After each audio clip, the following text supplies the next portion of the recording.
사도행전 21장 40절부터 22장 24절까지예요. 총대장이 그에게 승낙하자 바울이 계단에 서서 백성에게 손짓하더라. 이에 아주 조용하게 되었을 때에 그가 그들에게 히브리 말로 이르되 사람들아 형제들아 그리고 아버지들아 내가 이제 너희에게 변호하는 말을 들으라 하더라.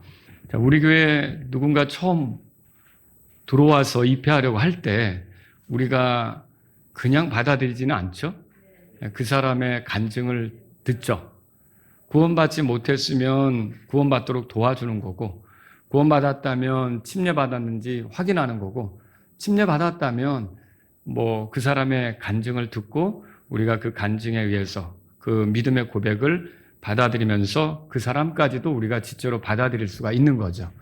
그런데 그때 그 사람의 간증을 들을 때 교회에서 좀 도와주는 것은 뭐냐?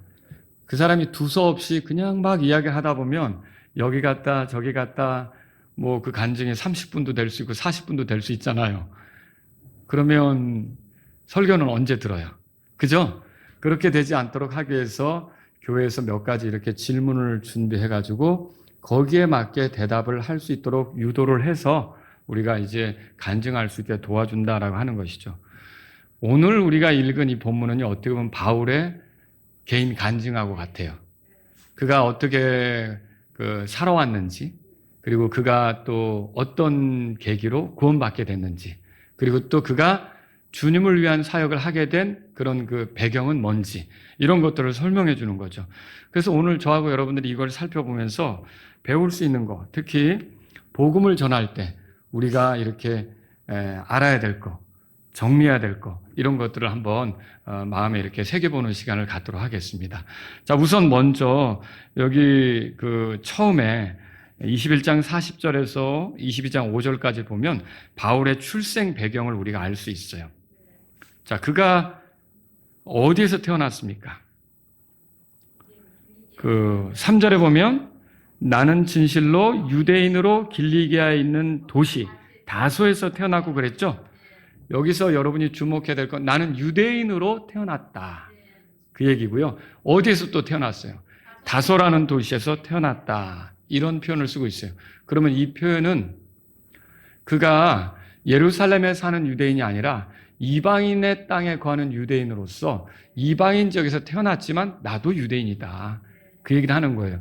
여러분, 원래 유대인들은 가나안 땅을 상속받았지만 여러분 바벨론 포로로 끌려간 뒤에 나중에 돌아온 사람도 있지만 그게 이제 시작이 되어서 여기저기 흩어져 사는 사람들도 생겼거든요. 이렇게 흩어져 사는 사람들을 우리가 뭐라고 부릅니까? 디아스포라 들어보셨어요? 이렇게 디아스포라 유대인이죠. 그러니까 바울도 자기 자신이 디아스포라 유대인이다라고 이렇게 진술을 하는 거예요. 그럼 이렇게 진술하는 것은 지금 바울의 간증을 듣는 사람들은 명절을 지키려고 온 사람들이 있거든요. 예루살렘 사람들, 유대 땅에 사는 사람들뿐만 아니라 이방인들의 땅에 살던 사람들도 와서 명절을 지키려고 할 거 아닙니까? 그럼 거기서 바울이 이런 이야기를 할 때, 바울도 우리처럼 그럼 디아스포라 유대인이란 말이야? 이렇게 공감을 할 수 있겠죠. 그렇게 생각을 할 수 있겠죠. 바울이 그런 것들을 유도해내고 있다고 보는 거죠. 자, 바울이 태어난 다소라는 도시는 어떤 도시냐? 로마의 시민권이 부여된 자유도시예요. 다소라는 도시에 사는 사람들은 마치 로마라는 도시에 사는 것 같은 대우를 받을 수 있는 그런 특별한 도시였던 거죠. 고대 역사가 스타라본이라고 하는 사람의 기록에 의하면 아테네, 알렉산드리아 들어보셨을 거예요. 아테네는 그리스 땅에 있죠. 알렉산드리아는 이집트 나일강 하구에 있어요. 자, 이 도시들은 다 굉장히 학문적으로 다른 도시들에 비해서 탁월한 도시들이었어요. 교육열이 뜨겁고 공부에 열정을 가졌던 도시들이죠. 그래서 여러분 아테네에서는 철학적으로 많이 이렇게 일어났죠. 과학도 그렇고 수학도 그렇고 여러 가지로 의학도 그렇고 이런 게 아테네에서 일어났던 거죠. 그리고 알렉산드리아도 역시 많은 학자들이 활동하는 그런 도시란 말이죠. 그런데 이 스트라본이라고 하는 이 사람이 자신의 책에서 이렇게 뭐라고 서술을 했냐면 이런 서술을 했어요. 그러니까 이 아테네나 알렉산드리아 못지않게 이 다소가 굉장히 교육적인, 그들하고 어깨를 나란히 할 만한 굉장히 교육적인 도시다, 이렇게 표현한 거죠. 또 그럴 것이 거기에 대학이 있었고요. 다른 데는 없는 그런 대학이 있었고요. 거기에서 또 그 스토아 철학자들 들어보셨어요? 사도행전에도 나오죠. 이런 스토아 철학의 대가들이 거기서 많이 나왔어요. 특이하죠. 예를 들자면 스토아 학파의 제6대 교장으로 알려진 안티파트로스라고 하는 사람이 다소 출신이에요. 그리고 스토아 학파의 5대 교장을 지낸 제논이라고 하는 사람도 다소 출신이에요. 그리고요, 로마 제국의 첫 번째 황제인 아우구스투스의 개인 스승이자 그리고 정치적 고문이었던 사람도 역시 다소 출신이에요. 그러니까 많은 똑똑한 사람들이 다소에서 나온 거죠. 자, 그러다 보니까 바울이 다소 출신이라고 하는 거는 이게 그냥 이렇게 어느 시골에 살다가 온 사람이 아니라 그래도 굉장히 교육열이 뜨거운 도시에서 내가 살다가 온 사람이다라고 하는 걸 얘기하는 꼴이 되겠죠. 실제로 바울은 어떤 교육을 받았습니까? 3절에 보시면요. 가말리엘의 발밑에서 양육을 받았다. 찾으셨죠? 자, 이 가말리엘은 여러분이 사도행전 5장에서 발견할 수 있는 사람이에요. 이 가말리엘이 어떤 일을 했느냐? 사도행전 5장에 보면 사도들이 붙잡혔어요. 그래서 산헤드린 공회에 끌려갔죠. 거기에 대제사장하고 바리새인들이 열을 내면서 이 사도들을 죽이고자 했어요. 근데 그걸 막은 인물이 누구냐? 가말리엘이었죠. 이 가말리엘은요, 율법에 뛰어난 사람이었어요. 그리고요, 바리새인을 창시한 사람이 누구냐면 힐렐이라고 하는 사람이 있거든요. 바리새파를 창시한 사람이 힐렐이라는 사람인데, 그 당시에 처음에 바리새인들은 예수님 때의 바리새인하고는 달랐어요. 그러니까 굉장히 성경적으로 살려고 했고 성경을 부드럽게 이렇게 해석하는, 사람들에게 굉장히 뭘 이렇게 뒤집어 씌우려고 하거나 어깨에 뭘 지우려고 하거나 그런 사람들이 아니었던 거죠. 이런 힐렐의 손자이면서 수제자가 바로 가말리엘이에요. 굉장히 바리새파에서는 알아주는 사람인 거죠. 그리고 바리새인들 중에서 랍비라고 여러분 들어보셨죠? 근데 이런 랍비들 중에 칭송을 받는 사람, 아주 특이한 사람을 랍반이라고 불렀어요. 근데 가말리엘이 유대 사회에서 최초로 랍반이라고 불려지는 사람이에요. 그러니까 그만큼 사람들이 존경하는 율법 학자였다라고 하는 거죠. 이런 가말리엘의 무릎 아래서, 그 밑에서 공부를 했다. 이게 바울이 자기 자신에 대해서 말하는 거예요. 그래서 굉장히 이런 어떻게 보면 나름 율법에 대해서 박식한 사람이다라고 하는 걸 또 얘기하는 거죠. 그리고 이 바울은요, 오늘 거기 보면 3절에 이렇게 돼 있죠. 너희 모든 사람처럼, 이 말 찾으셨어요? 그 말이 보이십니까? 3절에 나오죠. 너희 모든 사람처럼, 그럼 너희는 유대인들을 얘기하는 거예요. 그럼 이 말은 뭐예요? 나도 너희와 다름 없었다, 그 뜻이에요. 그리고 나도 너희들과 같이 하나님께 열심히 있었다, 그런 뜻이죠. 여러분 로마서 10장에 보면요, 바울이 로마 교회에게 편지를 쓰면서 유대인들의 특징을 소개하는데 그들이 하나님께 열심은 있으나, 그런 표현을 썼던 적이 있어요. 그러니까 유대인들이라면 예외 없이 다 하나님께 열심을 가지고 있었던 것이죠. 그러면 그 앞에 지금 바울의 얘기를 듣는 사람들만큼이나 바울 자신도 하나님에 대해서는 열심히 있었다, 이 얘기를 하는 거죠. 그래서 얼마나 열심히 심했느냐, 빌립보서 3장 6절에 보면요, 한번 찾아보세요. 빌립보서 5절에 보면 할례 받았다고 얘기하고요, 베냐민 지파라고 얘기하고요, 히브리인이라고 얘기하고요, 바리새인이라고 얘기하고요. 자, 6절 다 같이 읽습니다. 열심에 관하여는 교회를 핍박하였고 율법 안에 있는 의에 대해서는 비난받을 것이 없는 자로다. 율법을 지키려고 엄청 노력을 했다, 그 말이고요. 그리고 열심에 관하여는 교회를 핍박했다, 그렇게 말하고 있어요. 그러면 얼마나 열정적으로 교회를 핍박했느냐. 자, 사도행전 9장으로 가볼까요? 또 사도행전 9장 1절에 우리 같이 한번 읽어보죠. 읽습니다. 또 사울이 주의 제자들에게 여전히 협박과 살기를 내뿜으며 대제사장들에게 가서, 그랬죠. 여기 내뿜는다는 말을 여러분이 영어 성경, 킹제임 성경을 보면 이렇게 숨 쉬는 것과 관계되어 있어요. 숨을 내뱉는다. 그러면 여러분 이게 무슨 말이냐면 이 사람의 그 그리스도인들을 협박하고 그리스도인들에게 살기를 내뿜는 거 있죠. 그게 그 사람의 숨 쉬는 것과 같은 거예요. 다시 말하면 여러분 사람은 숨 쉬는 것으로 살아가잖아요. 그럼 바울의 삶이 뭐냐? 그때 이름이 사울이었지만 사울의 삶이 뭐냐라고 하면 그리스도인들을 협박하고 그들에게 살기를 드러내는 거. 이게 바울의 삶이었다는 거죠. 그러니까 그거 아니면 삶의 의미가 없는 굉장히 그리스도인들을 괴롭혔던 유대인들 가운데서 믿는 이들을 괴롭혔던 사람이다. 이렇게 말할 수 있는 것이죠. 그런 사람이었어요. 그래서 이렇게 한 것을 과거에 그 제사장들이나 사내들인 공회의 그 일꾼들이 잘 아는 거죠. 왜냐하면 바울이 그 사람들의 대리인이 돼서 유대인들 중에 믿는 자들을 잡으러 다녔잖아요. 그러니까 너무도 이런 일들에 열심을 했다는 거죠. 그래서 심지어는 어떻게까지 했냐면 예루살렘에서 다마스쿠스까지의 거리가 한 240km 된대요. 근데 이 거리를 공문을 받아가지고 거기에 사는 유대인들 중에 믿는 사람들을 잡아오겠다고 간 거예요. 그러니까 얼마나 과거에 그 열심히 하나님께 그 열심을 가지고 그리스도인들을 핍박하는 일에 앞장섰는지 알겠죠? 근데 이 사람이 다마스쿠스로 가는 길에 바뀌게 되죠. 우리가 여기 두 번째로 살펴볼 게 뭐냐면요. 그가 회심하게 된 배경을 보게 돼요. 오늘 본문으로 돌아가 보세요. 사도행전 22장 6절에 또 이 일이 일어났으니 그렇게 시작되죠. 자, 이거는 그가 회심하게 된 경위를 소개하기 위해 꺼낸 말이에요. 다마스쿠스에 있는 예수님을 믿는 유대인들을 잡으러 갔다가 오히려 예수님께 붙잡히는 사람이 된 거죠. 잡으러 갔다가 오히려 거꾸로 잡히게 된 거예요. 근데 그때 길가에서 큰 빛이 임했다라고 써 있어요. 여러분, 이 빛은 6절 끝에 보니까 큰 빛이 나를 둘러 비추었다라고 했는데 이 빛에서 음성이 나왔죠? 이 빛의 정체가 뭡니까? 주님이시죠. 여러분, 주님이 빛으로 드러나신 거예요. 그러니까 위에서부터 주님이 사울에게 임한 거죠. 사울에게 임했어요. 자, 여기서 우리가 오늘 이 본문을 읽어보면 몇 가지 발견할 수 있는 진리들이 있어요. 여러분에게 이거를 소개해 드릴게요. 첫 번째 뭐냐면요. 예수님께서는 교회와 자신을 동일시한다는 거죠.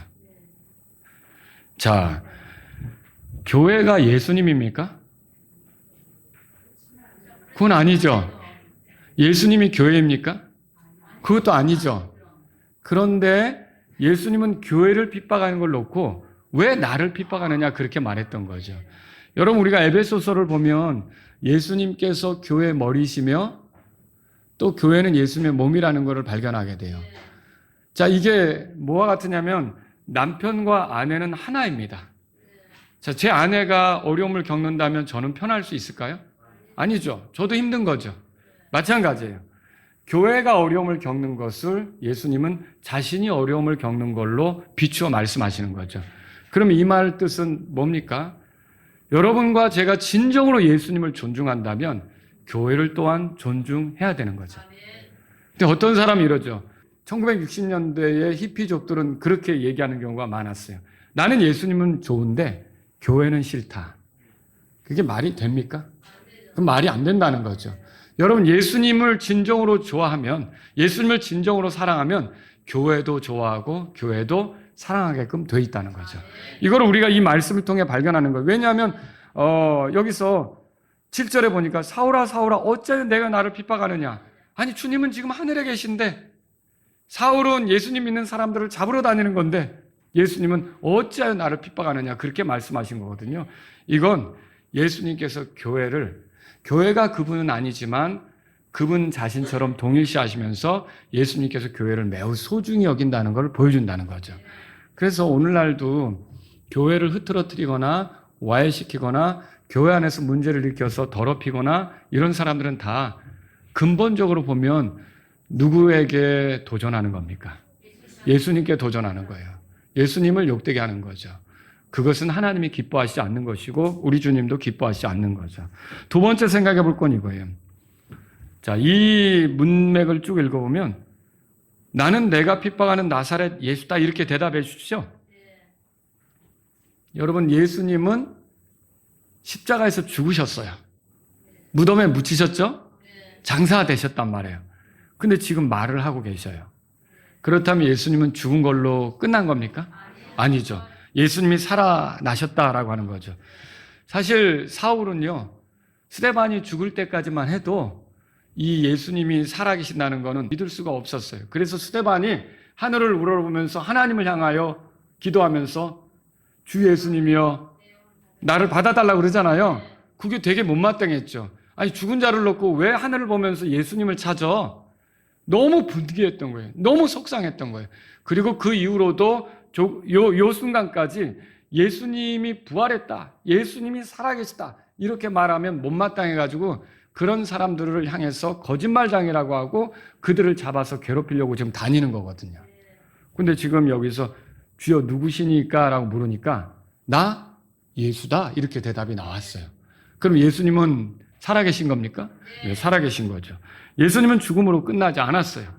그러면 사망이 그분을 지배할 수 없었던 거죠. 그러면 그분이 죄의 다스림을 받지 않았다는 거죠. 그분에겐 죄가 없었다는 거죠. 그런데 그렇다면 그분의 죽음이 그 자신의 죄 때문이 아니었다는 거죠. 그러면 그분은 왜 죽었을까? 구약에 예언된 대로 죄인들을 위한 하나님의 어린 양으로서 죽임당했다. 이렇게 생각해 볼 수가 있는 거죠. 그래서 바울은요, 고린도전서 15장 8절에서 뭐라 그랬냐면 또 맨 마지막에는 그분께서 잿대를 벗어나 태어난 자와 같은 내게도 보이셨느니라.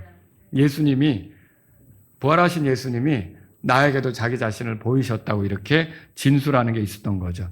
그래서 여러분 여기서 우리가 알아야 될 점은 뭐냐면 예수님이 부활하셨다. 살아계신다. 지금도 살아계십니까? 우리의 삶이 어렵고 힘들 때라도 살아계신 주님을 잊지 마시기 바랍니다. 세 번째는 뭐냐면요, 예수님께서 누군가를 부르실 때 어떤 계획을 가지고 계시다는 거예요. 자, 그걸 어떻게 알 수 있어요? 여기 10절에 주여 내가 무엇을 하여야 하리까 이렇게 묻죠. 그때 내가 행하도록 정해놓은 모든 일이 있는데 그걸 거기서 듣게 될 것이다. 다마스쿠스로 들어가라. 이렇게 말씀하시잖아요. 그럼 뭐예요? 이거는 예수님께서 뭔가 누군가를 선택해서 이렇게 이제 부르실 때는 뭔가 시키실 일이 있다는 거죠. 여러분, 주여 내가 무엇을 하리까라고 바울이 물으니까 됐다. 죄산 받았으면 됐지. 뭘 하려고 그래. 이랬어요? 아니죠. 구원 받았으면 됐지. 그냥 교회나 잘 다녀. 이러고 말하냐는 거죠. 아니에요. 뭔가 시키실 일이 있었던 거죠. 여러분, 오늘날도 마찬가지입니다. 여러분과 제가 구원 받았다면 우리에게도 주님께서 시키실 일이 있다는 걸 아셔야 돼요. 지금도 그 시키실 일을 하고 있는 중에 있을 수 있고요. 또 그것에 열심을 내는 여러분의 모습일 수도 있는 거고요. 자, 바울은 그분의 빛으로 눈을 보지 못하게 됐어요. 시력을 잃어버리게 된 거죠. 그래서 다마스쿠스로 들어갈 때는 처음에는 잡으러 간다고 아주 그냥 혈기 있게 왔지만 다마스쿠스로 들어갈 때는 자기가 못 갔죠, 스스로. 그래서 자기가 같이 왔던 사람들의 도움을 받아서 결국 의지해서 가게 된 거죠. 그 다마스쿠스로 들어간 거예요. 자, 거기에서 결국은 독실한 사람이며 그 지역의 모든 유대인들에게 좋은 평판을 듣는 아나니아를 만났어요. 바울이 이렇게 표현하는 걸 보세요. 바울이 간증을 하면서 12절에 보니까 율법에 따라 독실한 사람이며 거기 사는 모든 유대인들에게 좋은 평판을 가진 아나니아다. 그렇게 말했어요. 내가 거기서 그리스도인을 만났다 이렇게 표현 안 했어요. 여러분 성경 읽으면서 이런 걸 생각해 보세요. 왜 그냥 그리스도인은 아나니아를 만났다고 하지 않고 율법에 따라 독실한 사람, 그리고 모든 유대인들에게 좋은 평판을 듣는 사람을 만났다. 아나니아. 왜 이렇게 표현했을까? 어떤 그리스도인에게 복음을 들었다든지 어떤 그리스도인에게 도움을 받았다든지 여러분 그럴 수 있잖아요. 근데 왜 이런 표현을 썼을까요? 지금 바울의 이야기를 듣는 사람들이 누구예요? 유대인들이죠. 그들에게 율법에 독실한 사람을 내가 만났고 그 다음 유대인들이 존경하는 그런 사람을 만났는데 그 사람이 내 눈을 뜨게 했다. 결국 무슨 얘기냐면 여러분 율법에 독실한 사람도 그리고 유대인들 가운데서도 얼마든지 예수 그리스도를 통해 변화된 삶을 살 수 있다는 걸 보여주고 싶은 거죠. 여러분 아시겠죠? 그런 거예요. 그래서 이 아나니아를 만난 것에 대해서 얘기해 주는데, 첫째는 그로부터 형제라는 소리를 들었다는 얘기를 해요. 여러분 그거 찾으셨죠? 예, 형제 13절에 형제 사오라 그러죠. 그럼 이제 전에는 원수였죠. 교회를 잡으려고 그랬잖아요. 근데 교회에 속한 그리스도인들에게 형제라는 소리를 들었으니 이제는 한 팀이 된 거죠. 사울의 위치가 바뀐 거예요. 전에는 적대적인 위치에 있었지만 지금은 이제는 이쪽으로 온 거죠. 그걸 보게 되는 거예요. 또 이 아나니아에 의해서 사울은 보게 되었어요. 주님이 시키실 일이 있잖아요. 그걸 해나가려면 못 보는 상태에서는 할 수 없잖아요. 그러니까 이제 눈이 회복된 거죠. 시력을 회복했다. 이거는 이제 결국 주님의 일을 위해서 이렇게 된 거죠. 그리고 거기서 하나님의 계획을 아나니아에 의해서 듣게 됐어요. 자, 14절, 15절 거기 보세요. 우리 조상들의 하나님께서 너를 선택하셔서 자신의 뜻을 알리시고 저 의로우신 분 예수님이죠? 그분을 보게 하셨고 그분의 입에서 나오는 음성을 듣게 하셨다. 이렇게 말했죠. 그리고 너를 그분의 증인이 되게 하셨다. 15절에 그렇게 말하고 있어요. 여러분, 그러면 여기서 또 왜 이런 얘기를 할까요? 지금 그의 간증을 듣는 사람들이 누구라 그랬죠? 유대인들이라 그랬죠. 근데 여기 보면 우리 조상들의 하나님 이렇게 표현했어요. 일부러. 그냥 하나님 이렇게도 표현 안 하고 우리 조상들의 하나님. 그럼 유대인들의 하나님 아닙니까? 그럼 이건 왜 이렇게 표현하는 거예요? 유대인들이 섬기는 그 하나님이 나 바울을 이 예수님의 증인으로 세웠다, 그 얘기를 하는 거예요. 그러면 유대인들이 듣고서 우리 하나님이, 여기서 사실은 더 열받을 수도 있어요. 우리 하나님이 너를 택해서 이방인들에게 보낸다고? 이방인들에게도 호의를 베푼다고? 우리 하나님은 우리 민족의 하나님이죠. 어떻게 이방인들에게 그렇게 가게 할 수 있어? 이런 열이 받게 할 수도 있지만 그들을 일깨우고자 어떻게 하는 거냐면 우리 조상들의 하나님이 나를 선택하셨다고 했다. 그리고 나로 하여금 예수님의 증인이 되도록 하셨다. 이거를 설명하면서 유대인들의 정신 똑바로 차려라. 바로 너희들의 하나님이 예수님에 대해서 증인이 되게 하시는 그 하나님이시다. 이 얘기를 하는 거죠. 그래서 결국 이렇게 해서 그 바울의 삶이 변화되는 게 나오는 거죠. 그래서 16절에 보시면 여러분 바울은 주의 이름을 부르게 되어요. 구원받은 자로 산다는 거죠. 침례를 받게 돼요. 믿음을 고백한다는 거예요. 죄들을 씻어버리는 거예요. 복음을 통해 죄사함 받고 새로운 삶을 시작하게 되는 거죠. 결국은 이전에 예수님을 대적해온 죄들로부터 완전히 씻겨서 새롭게 예수님을 위해서 살아가는 사람이 된 거죠. 여러분 그렇게 하고서 17절에 보면 또 이 일어났으니 그렇게 돼 있죠. 이것은요 그가 이 사역을 하게 된 배경에 대해서 소개하는 거예요.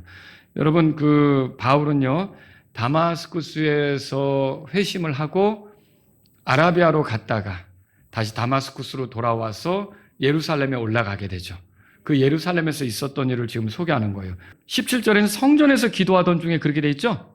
그리고 21절에 이렇게 돼 있어요. 눈으로 보세요. 내가 너를 멀리 이방인들에게로 보낼 것이기 때문이라. 떠나라. 그렇게 돼 있어요.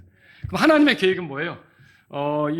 그가 여기서 참 이게 유대인들을 자꾸 열받게 하는 얘기를 바울이 하고 있어요. 성전에서 기도하면 누가 응답해야 되는 거예요? 하나님 응답해야 되는 거죠. 근데 지금 바울의 말을 들어보면요. 예수님이 응답을 해주시면서 너 여기서 떠나라. 내가 너를 이방인들에게로 보낸다. 이렇게 되는 거예요. 그러면 이 말은 뭐냐면 내가 성전에서 기도했지만 이 성전의 주인이 예수님이시고 그분이 하나님이시고 그분이 나에게 응답하셨고 그분이 나에게 새로운 그런 길로 나아가게 하셨다. 이 얘기를 하려고 하는 거거든요. 그럼 이런 진술들은 다 뭘 얘기하는 거냐면 그의 이야기를 듣고 있는 그 유대인들에게 예수님이 하나님이시고 성전에서 우리 기도 들어주시는 분이시고 그분의 명령에 따라 우리가 살아야 된다는 걸 제시하려고 하는 거죠. 그러니까 이 유대인들이 듣다 꼭지가 돌아버린 거예요. 자꾸 얘기를 하려니까 우리 하나님이 예수님의 증인이 되라고 했지 않나? 성전에서 기도했다면서 하나님 응답한 게 아니라 예수님이 또 떠나라. 너를 이방인들의 세계로 보낸다고 하면서 예수님의 응답을 받았다고 하지 않나? 죽은 줄로 알고 있는 그가 살아있다고 하지 않나?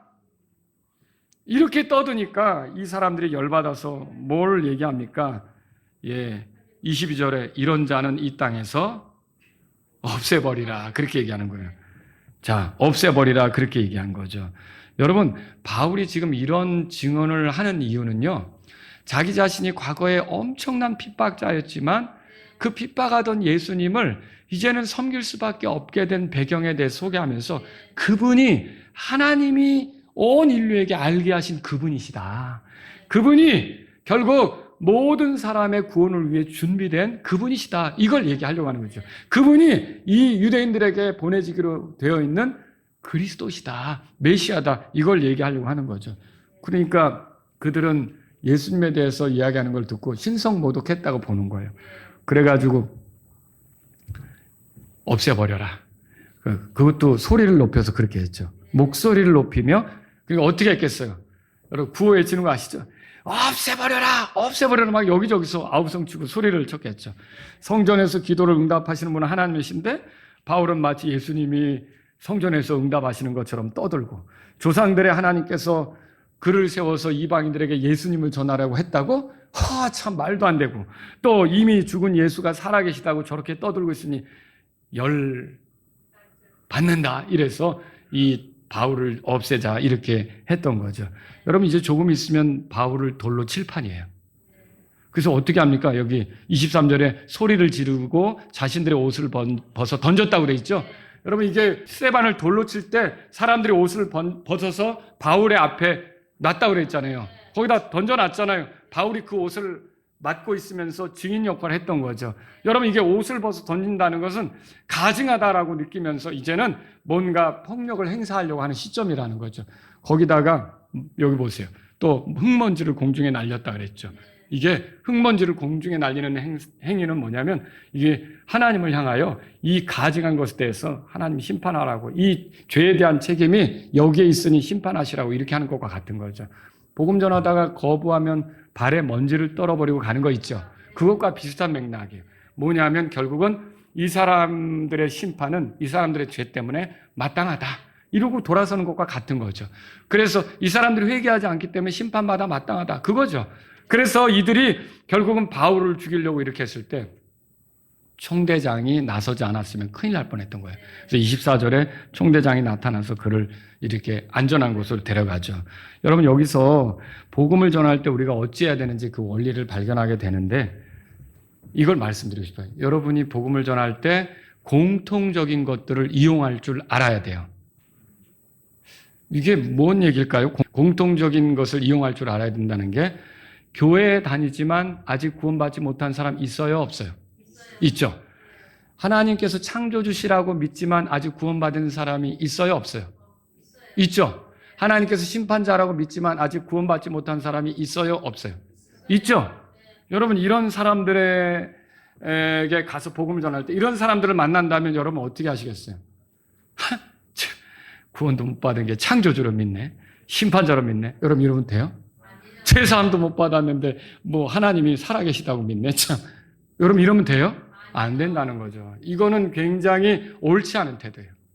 바울은 이 유대인들 앞에서 그들과 자기가 어떤 점에서 같은 죄를 끄집어내면서 얘기하죠. 그러니까 하나님이 살아계신다는 걸 믿는 거, 심판자라고 믿는 거, 하나님이 창조하셨다고 믿는 거를 존중해 줄 필요가 있죠. 그게 잘못 믿는 겁니까? 아니죠. 그거를 인정해 주는 것이 필요한 거죠. 그렇지만 그들에게 부족한 게 있죠. 그건 뭡니까? 구원받지 못했다면 예수님을 정확히 알아요? 몰라요? 모르는 거죠. 바로 그걸 인정해 주면서, 그러나 여기다가 예수님을 더 알아야 된다는 걸 얘기해 줄 필요가 있죠. 그런 예들이 성경에 나옵니까? 여러분, 아볼로가 주의 길에 대해서 알았을 때 아굴라하고 프리스길라가 가서 그 사람을 데려다가 더 선명하게 알게 하죠. 여러분, 읽어보셨죠? 그리고 여러분, 에티오피아 내시가 경배하러 예루살렘에 왔다가 가잖아요. 성경도 읽잖아요. 그러면 여러분이 그 전도하러 갔을 때 참 구원도 못 받고 예수님도 모르는 게 성경만 읽네? 이렇게 말하면 돼요? 아, 성경을 읽는구나. 근데 어떻게 읽는 것에 대해서 어떻게 이해가 되십니까? 이렇게 다가가야죠. 그 성경에서 그 사람이 보는 것에서 시작해서 예수님을 전해야죠. 그렇다면 그 사람들이 하는 거에 대해서 우리가 그 사람들이 알고 있는 하나님이 허락하셔서 알게 된 범위를 무시하면 안 된다는 거죠. 여러분은 그런 것들을 존중해 줄 필요가 있어요. 오늘날 이런 경우가 있죠. 킹제임스 성경을 모른다. 그럼 여러분 무시하면 됩니까? 그 사람은 하나님이 살아계신 걸 믿어요. 근데 그런 얘기는 들어보지 못한 거죠. 무시하면 안 되는 거죠. 또 여러분 교회 열심히 다니지만 죄사함이 뭔지 그저 그런 얘기는 들어본 적도 없어요. 그럼 무시하면 됩니까? 아니죠. 그 사람의 그런 것들을 알려줄 필요가 있는 거죠. 저도 과거에 그랬다고. 당신처럼 교회 열심히 다녔고 그런데 죄는 어떻게 용서되는지도 모르고 그냥 열심히만 하면 되는 줄 알았다고. 여러분 그거 인정해 줘야죠. 근데 여기서 중요한 건 우리가 복음을 알아야 된다고. 예수님을 알아야 된다고. 그래서 에티오피아 넷이 만났을 때 빌립이 하는 게 뭐였어요? 예수님을 전했잖아요. 고넬료의 집에 가서 베드로가 한 게 뭐였어요? 예수님을 선포했잖아요. 이런 거라는 거죠. 그래서 여러분과 제가 이 사람이 어느 정도 하나님에 대해서 알고 있네. 근데 복음은 몰라? 이런 맹추가 있나? 그래도 신앙생활 한다고 웃기네. 너 같은 게 뭐 예수님 믿는다고 떠들어? 이렇게 할 게 아니라는 거죠. 그러면 큰일 나는 거예요. 그러면 우쭐대는 거고 교만하게 되는 거죠. 그 사람이 거기까지 하나님께서 알게 하신 것을 인정하면서 더 잘할 수 있도록, 더 많이 깨달을 수 있도록, 더 분명히 깨달을 수 있도록 도와주실 수 있는 저와 여러분이 되길 바랍니다. 두 번째로 드리고 싶은 말씀은요. 우리가 복음을 전할 때 핵심적으로 해야 되는 게 뭐냐면 예수님 얘기예요. 예수님 얘기죠. 바울은 예수님 만난 거 얘기하잖아요. 예수님이 자신을 어떻게 다가오셨는지 얘기하잖아요. 나는 내가 핍박하는 예수다. 이렇게 예수님 만난 걸 얘기하잖아요. 저와 여러분들이 어떻게 해서 이렇게 사느냐라고 누가 물을 때, 왜 나랑 생각하는 게 다르냐라고 물을 때, 이게 왜 그런 결정을 하면서 가느냐라고 물을 때, 여러분이 그게 거기서 뭘 얘기해 줘야 됩니까? 예수님을 얘기해 줘야 되는 거죠. 여러분과 제가 결국은 예수님의 증인임을 알아야 돼요. 자, 여기 15절에 보세요. 15절. 오늘 본 말씀이. 이는 내가 보고 들은 것에 대하여 모든 사람들에게 뭐라고 돼 있어요? 그분의 증인이 될 것이기 때문이라 그렇게 말하고 있죠. 그래서 여러분이 복음 전한다고 하면서 이런 경우 있죠.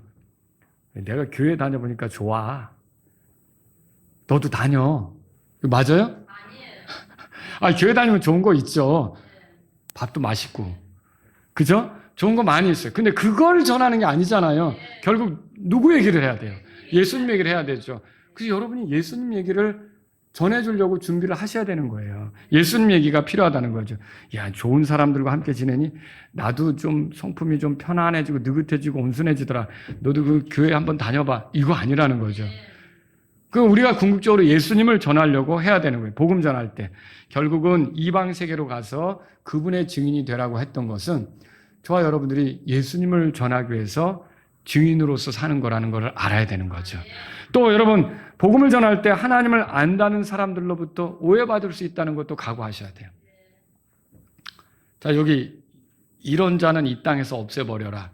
이렇게 소리친 사람들은 하나님을 알아요, 몰라요? 알죠? 조상들 때부터 섬겨왔잖아요.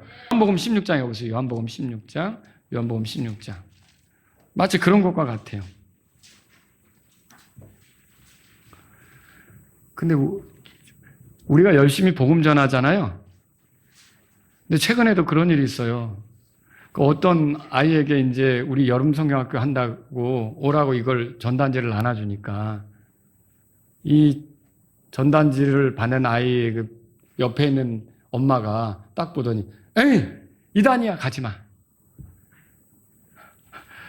이게 교회 안 다니는 사람은 2단인지 3단인지 몰라요. 근데 이상하게 하나님 믿는다는 사람들이 오히려 뭐 좀 어설프게 알고서 2단이니 이렇게 떠드는 거죠. 요한복음 16장 보세요. 2절에 다 같이 읽겠습니다. 그들이 너희를 회당들에서 쫓아내리라. 참으로 때가 이르리니 너희를 죽이는 자마다 자기가 하나님을 섬기고 있다고 생각하리라. 무서운 말이죠? 자, 그렇게 바울은 스데반을 죽이는 게 하나님을 기쁘게 하는 거라고 생각한 거예요. 무서운 일이죠? 또 이 사람은 없애버려라 라고 외치는 유대인들도 그렇게 해야 그들이 하나님을 위해 잘하는 거라고 생각한 거죠. 오늘날도 마찬가지예요. 그런 일이 얼마든지 있을 수 있다는 거죠. 그런데 그런 거에 위축돼서 우리가 복음을 전하기를 멈추면 전할 수 있겠습니까?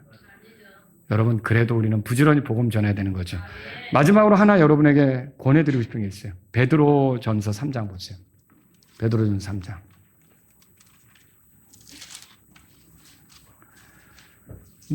여러분에게 누군가가 구원에 대해서 물어본 적이 있으세요? 어떻게 구원받으셨어요? 라고. 있으세요? 있죠? 그러면 또 여러분에게 나하고 사는 스타일이 다르다. 어떻게 그렇게 살까? 왜 그런 결정을 하시고 그런 생각을 하세요? 라고 묻는 경우가 있으세요? 있을 수 있겠죠. 여러분 그때 여러분이 누군가에게 얘기해 줄 것을 준비하셔야 돼요. 바울이 이렇게 자신에 대해서 변호할 기회가 오니까 쫙 이렇게 진술하잖아요. 그런 것처럼 여러분도 오늘 제 설교를 듣고 돌아오는 주일까지 여러분이 한번 해보세요. 집에 가서 조그만 노트에다가 내가 어떻게 해서 여기까지 이르게 됐는지, 바울처럼 나는 엄마 따라 교회 다니기 시작했다가 주일학교 성경 배우고 좋았는데 나 당연히 하늘나라 갈 줄 알았더니 이 죄인이라는 걸 알게 되면서 아무리 교회를 열심히 다녀도 내가 하늘나라 가기는 어렵겠구나. 그래서 결국은 내가 하나님 말씀을 통해서 다시 이렇게 해서 예수님이 나를 위해 하신 일을 알게 되었고 내가 그로 인해서 이제는 구원받은 자녀로 오늘 죽어도 하늘나라 갈 수 있게 되었다. 누군가가 물어본다면 어떻게 대답할지를 한번 이렇게 정리를 해보시라는 거죠. 그래서 여러분과 제가 묻는 사람 있으면 대답할 수 있어야 되는 거예요. 15절 보세요. 15절. 다 같이 읽습니다. 15절 읽습니다. 오직 너희 마음속에서 주 하나님을 성별하고 너희 속에 있는 소망의 이유를 묻는 모든 사람에게 너희는 온유함과 두려움으로 대답할 것을 항상 준비하라. 여러분이 항상 준비되어 있기를 바랍니다.